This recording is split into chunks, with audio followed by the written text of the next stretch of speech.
Hi, this is Justin Colletti of SonicScoop. Thanks for joining me for this week's episode of the SonicScoop podcast. And today, we're going to be talking about why you shouldn't learn mastering, why you should not learn how to master records. And this is coming from a guy who works as a mastering engineer and who teaches other people to learn mastering. In fact, I have a whole full-length course called Mastering Demystified. But the whole subject of today's podcast is going to be about why you shouldn't buy it. Isn't that weird?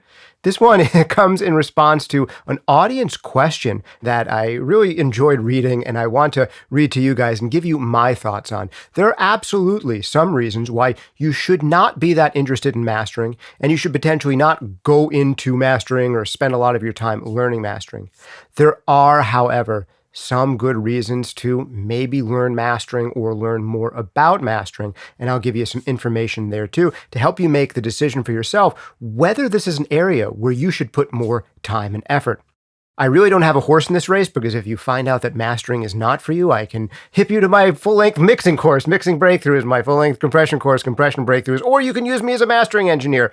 But if you want to learn mastering, I can help you with that too. So I really don't care which of these things is true for you. I just care that you make the best decision for yourself. I literally have no vested interest in whether or not you're interested in learning mastering because of all the different things that I do. So I hope I can guide you through this as a relatively impartial person. All right, let's get into it. I'm going to start reading this question, and I'm going to give you some of my initial thoughts, and then we'll do a quick shout out to sponsors somewhere in the podcast episode. I'll tell you right off the top that they are GPU Audio. They're giving away a free convolution reverb over at gpu.audio/SonicScoop. Check them out. Isotope, they're sponsoring this episode. Check them out, isotope.com/SonicScoop for 10% off any of their plugins, or Soundtoys. Try out anything they make for free for 30 days over at soundtoys.com.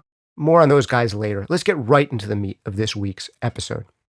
All right, a guy named Gary, I'll just use his first name, writes in to say, well, I just watched the intro free video to mastering and came away with some negative feelings about mastering.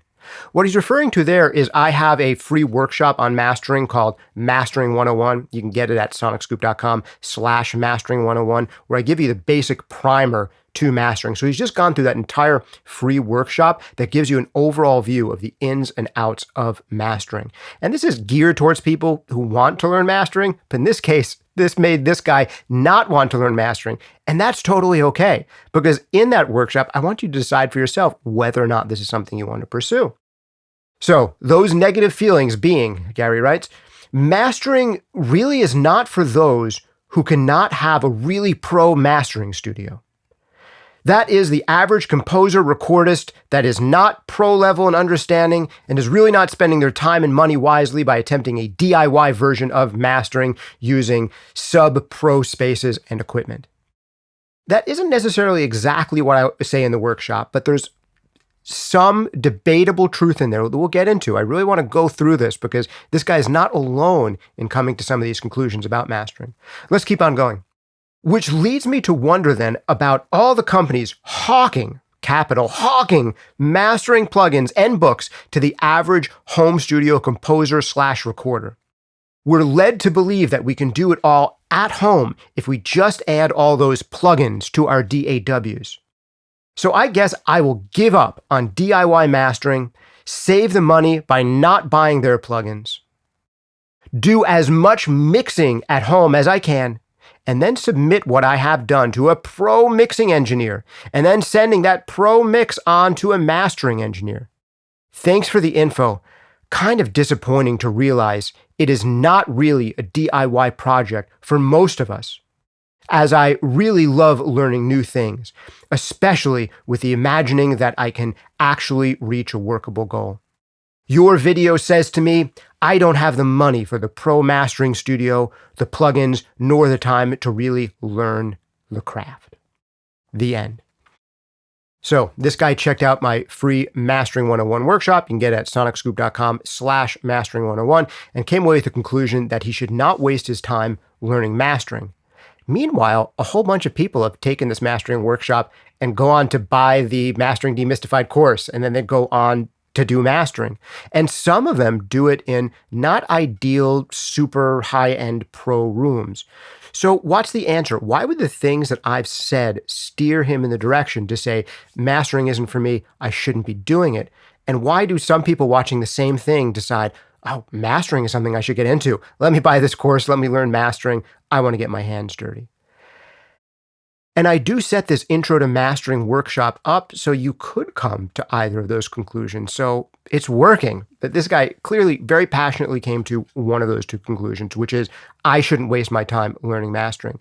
And I'm going to tell you right now, that's actually going to be true for a whole bunch of you watching this video or listening to this podcast episode right now, that getting into mastering, deep into it, is not for you. Let's go into some of the things he brings up here. The idea that you should really have a high-end studio space to do mastering in. I wouldn't necessarily go that far. You don't necessarily need to spend $1 million building out a studio to get a super high-end mastering studio with the most expensive speakers that money can buy, perfectly acoustically treated to do good mastering work. You do, however, need to have really reliable monitoring, probably better monitoring than most mixers have, and at the very least, better monitoring than your clients have. But this can come in many forms. At the very least, to do mastering really, really well, if you're using speakers, you'll probably want to invest in some acoustic treatment in your room, probably a couple $1,000s worth at least to get the kind of results that you really want. Or if you're handy with a hammer and some fiberglass insulation and some burlap covering that you put over this stuff, you can make that stuff yourself for a fraction of the cost, and you might be in the high hundreds instead of the couple $1,000s to treat a relatively small room and really get the low-end speaking in a decent way just to start. And you probably want to get better than average mixing speakers. That said, there are some people who master on nothing but headphones. I've mentioned before in this podcast episode, I've interviewed him at least twice, a great mastering engineer by the name of Glenn Schick. He's mastered everyone from J. Cole to Justin Bieber, really super high level stuff. And he masters these days exclusively on headphones with nothing but plugins.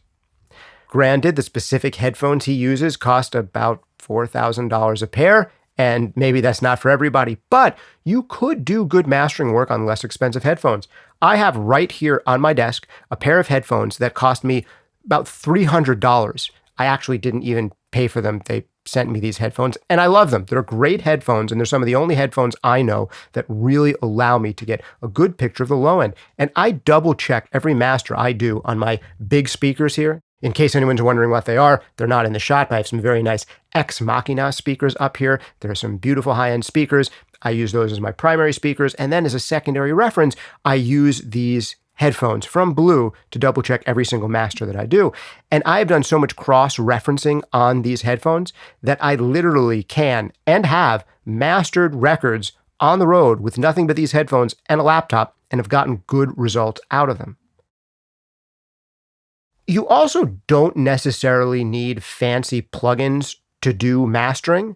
And in the course Mastering Demystified, I do a shootout where you can hear the master that I do on a super high-end analog mastering system where I learned mastering and did my first maybe 5 years worth of mastering on the super high-end analog setup. And then I compared that to a master where I tried to duplicate it using nothing but stock plugins and Pro Tools. And the results are they're really, really, really close, almost indistinguishably close. I had to use different settings on each to get them that close, but it's totally doable. Was it as easy and as fast to do with the stock plugins? No. Did I have to take some extra steps? Yes. Were basically the same final results achievable? Also yes. So long story short, I think this viewer, this listener writing in is maybe going a little bit too far in that direction of thinking you need to spend crazy sums of money to get into mastering and do it well. It's not necessarily the case, but yes, you do need some specialized stuff, particularly around monitoring and listening that might not be optimal if all you're interested in is really composing or recording or mixing. You'll probably want better monitoring than that.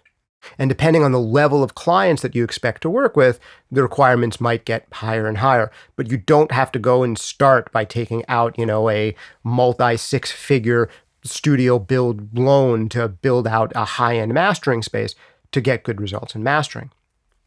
However, where this person is really onto something is the time investment. It really is mastering its own special discipline that is different from mixing, and is different from recording, and is different from composing or performing, singing, being a songwriter, being a musician. And in general, if you want the very best results possible in your career, at some point, you're going to want to specialize more and more in those things where you have a comparative advantage, or specialize in those things that light your fire the most, that you're the most interested in doing and improving at. And this person is clearly interested in being a composer who records at home. This is how he's identified himself. The average composer / recordist.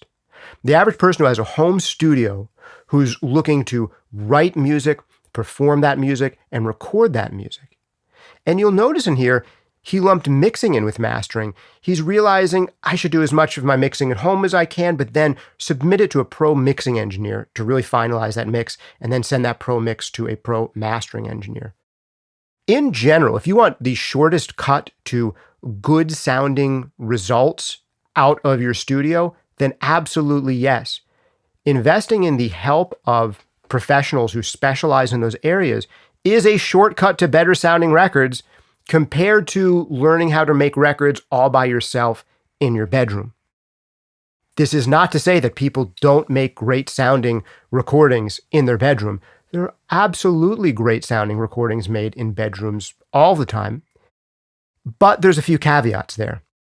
One, some of the records we love that are made in bedrooms don't actually sound that great. They're just really good music, so we love them anyway. So a shortcut to music that matters is do really good music, and the production is kind of like secondary. It's like the other 10 or 20%, and the music, the performances, man, that's 80 or 90%. And you can go on YouTube right now and find no shortage of really homespun, off-the-cuff performances of songs that have millions of views with an iPhone camera or something like that, because they're just really compelling performances by really compelling performers.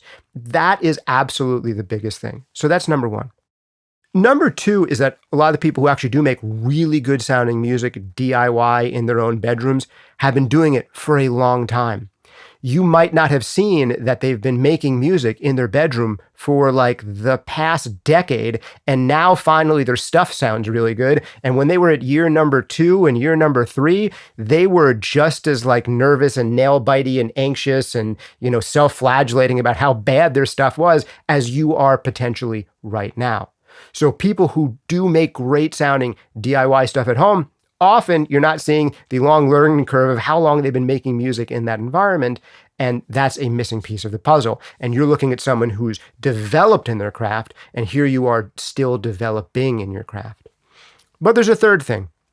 Most of those DIY people who make really amazing sounding records, they're usually not DIYing everything. Even if they have a mixing credit or production credit on their own record, chances are that in many of these cases, at a certain point, someone else has started to help them mix or finish their mixes. Most cases, someone else is mastering that record for them. The high-level DIY people who make great sounding stuff, whose names you've heard of, sure, some of them seem to do everything, but some of them are also at least getting help in mastering, maybe getting some production help somewhere, often bringing in other performers, so it's not totally DIY, and often getting mixing help, even if they're also part of the mixing equation. In most cases of really great sounding DIY success, it's not really 100% DIY. There are some areas that are DIY or done at home, and some areas that aren't. And that's what you'll find is the norm. And it is absolutely true that if you want to spend the time it takes to get really good at mastering, that is going to take time away from other things. If your goal is to be composer, producer, songwriter, performer, I don't think that devoting yourself to mastering and devoting lots of hours to it makes sense. There's still a chance that learning more about mastering, if you are in that boat, you just want to be a performer or songwriter or producer, recordist, or even a mixer, that learning a bit more about mastering, maybe even taking a course on mastering or watching a lot of YouTube videos on mastering to get a better conceptual understanding of what's going on, could actually help you in your craft of recording, arranging, producing. So there's still a case to learn at least the basics of mastering, if not to learn the conceptual frameworks that are even used at an intermediate and advanced level. Maybe you should know this stuff, but you don't necessarily need to spend all the time practicing mastering to get good enough at it to be mastering the final versions of your own records or to be mastering records for others. Maybe that's not for you at all, and that's totally okay. And this doesn't only go for mastering. This also goes for mixing. I mean, if your main thing is that you want to be songwriter, or performer, then spending a lot of time learning mixing, its own separate discipline, maybe isn't where you should be devoting all of your time. The same might also go if you're a producer, and a producer who focuses more on the side of coaching artists, helping them with their arrangements, getting together a band of performers to back a songwriter who doesn't have a band of performers and helping them flesh out their song ideas. If that's the end of production you're interested in, you maybe shouldn't devote too much of your mental energy, bandwidth, time, learning curve to mixing or mastering. Now, this changes a little bit when you want to be audio engineer guy or girl, and you do not want to focus on performing yourself. You don't even want to focus that much on coaching artists in the studio. You don't want to focus that much on arranging. Those aren't where your strengths lie. Your strengths are maybe more technical or maybe more project management, or your strengths are maybe more about kind of deep listening and geeking out about sounds. Then you might want to specialize more in something like recording or mixing or mastering. And if you're really focused a lot on mixing, you should probably, to a significant degree, continue to focus on mixing, but learn mastering to the extent where it will help inform you in mixing or become a secondary income stream for you.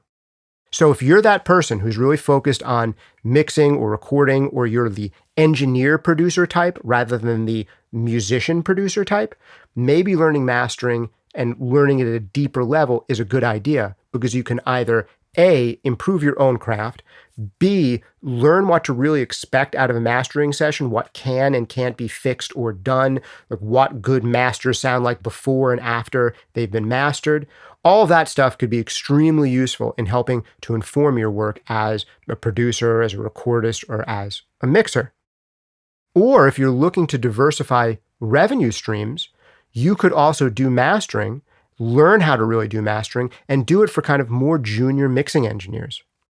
Because if you're focused on mixing and you really want to mix for artists who are taking their stuff seriously enough to pay you a decent rate to mix, you're going to run into a lot of artists who are like, well, I want to learn to mix. Because that seems to be the cool thing to do now, right? A lot of people are producing themselves and mixing their own stuff, often because they feel like they can't afford to pay someone else to mix their stuff, or just because they want to learn to mix themselves because they think it would be cool, or because they themselves would love to get a job mixing other people's stuff. And you might not be able to say to those people, well, pay me more to mix your stuff. But you might be able to say to those more junior engineers and producers who are coming up behind you, hey, what I can do for you is I can master your stuff. I can master it better than a person who's cheaper than me or other people at my price range, or I get your music more, or I can give you mix coaching, or you trust me, we have a relationship, you've heard the other stuff that I've done. I can be that mastering person for you. And here I am mixing records for my more quote unquote high level clients, but I'm mastering records over here for other clients who are more towards the beginning of their career. And they need more of a mid-priced mastering engineer. And they're not going to hire the most pro mastering engineer out there, but they know that they're going to get better results if they hire me to master than if they hire the cheapest person or to try to do it themselves. So a person even who specializes in mixing, who wants to diversify income streams, maybe adding mastering to that could be a good idea. But at a certain point, if you really want to move ahead further and further with mixing, chances are that you specialize more and more in mixing and more in landing mixing clients. Well, I hope some of this stuff has made sense for you. Did you learn mastering? I want to hear from you in the comments below. And if so, do you use those skills today to master records for yourself or for others? Do you use those skills right now to get paid or to not get paid? Was learning mastering useful to you? What is the main thing that you do? And was it useful to you to add understanding and learning mastering to that? How has it improved things for you? Or was it a waste of time? Let me know in the comments down below. I hope I've given you a good case for both sides of this. If you really are most interested in being a composer, a songwriter, a performer, then putting more of your eggs into that basket and just seeking to understand the other parts of the craft, but seeking help to complete the other parts of the task may be your best bet. But if you're more interested in the production side of things, particularly the engineering production side of things, recording, mixing, mastering, sounds in general, and not just arrangements and performances, if that's more your thing, then there's more of a case to learn mastering, whether it's to improve your craft at mixing or recording or producing, or whether it's to actually start offering mastering as a service, whether that's a primary service or a secondary service that you only offer to certain types of clients. Now, if you've gotten this far in the episode and you do want to learn more about mastering, you can take that very same longer explainer workshop about what mastering is really about. It's called Mastering 101. You can get it at sonicscoop.com/mastering101. It is the most comprehensive brief primer I know of on mastering. It is super laser focused on getting you to understand what mastering is really about, what the goals are, how we go about achieving those goals, and it'll give you a sense, even greater sense than I gave you today, for whether or not you should pursue mastering, and if you're going to, best ways to go about it. So you can check that out for free over at sonicscoop.com/mastering101, or if you just want to go into a full-length course because you really feel like you absolutely need to learn mastering, then check out my full-length course on mastering, Mastering Demystified, which you can get at masteringdemystified.com. Comes with a money-back guarantee for 30 days. And I will teach you literally everything I know about mastering with countless audio examples in there. And you can even hear a comparison, like I mentioned earlier, between super high-end analog mastering rig and stock plugins. And you'd be amazed at how close the sounds of both can get if you have the right strategies, the right techniques, the right mindset, and the right conceptual frameworks in your head when you go into mastering. If listening to this has made you feel like, well, maybe I should just stick with learning mixing, then I've got the full-length course on mixing for you called Mixing Breakthroughs. You can get it at mixingbreakthroughs.com. Also a 30-day money-back guarantee, and it absolutely will change the way that you mix forever for the better. And whether you are mixing or mastering or just recording stuff, then you really want to get a handle on compression. And I've got the full-length course on that too, Compression Breakthroughs, that you can check out over at compressionbreakthroughs.com.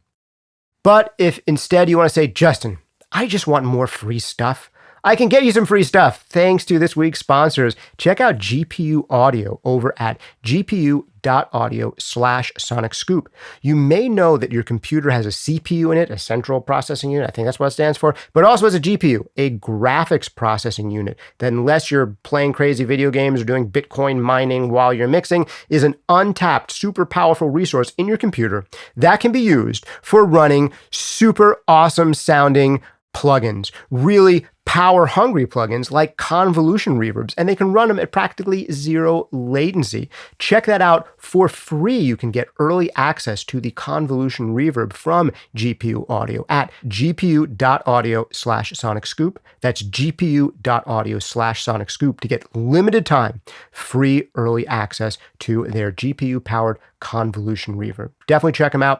Also, if you are getting into mastering for yourself, I use at least some isotope modules in practically every master I do, some of their ozone modules, some of their RX modules, at least one or in many cases more of them on literally every master. And you can get any of that stuff for 10% off over at isotope.com/SonicScoop. That's isotope.com/SonicScoop, or get a 30-day free trial instead of the usual 7-day free trial to their Music Production Suite Pro bundle. isotope.com/SonicScoop. Last but not least, this podcast has been sponsored from the beginning by one of my favorite plugin companies in the known universe, SoundToys. So much fun to use. They make such great creative mixing effects. Try out anything they make for free for 30 days over at soundtoys.com. Thanks again for hanging out with me. This has been Justin Colletti of SonicScoop.